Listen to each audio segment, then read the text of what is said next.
It is your duty to preside at the organ at the opening and closing and other ceremonials of the lodge. May the delightful labors of your profession impress deeply upon the hearts and minds of the brethren that harmony is essential to the strength and beauty of our noble brotherhood, as is excellence in the arts and sciences of which you so greatly excel. You will now be conducted to your proper place in the lodge.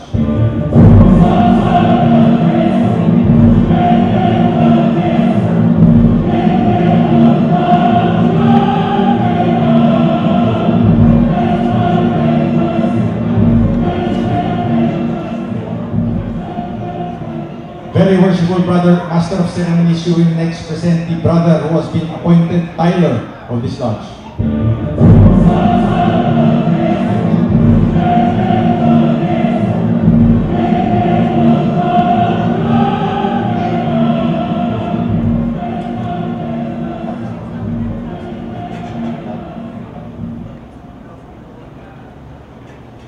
Very worshipful sir, I now present to you worshipful brother Wilson and Dasan Santos VI, who has been appointed Tyler of this lodge.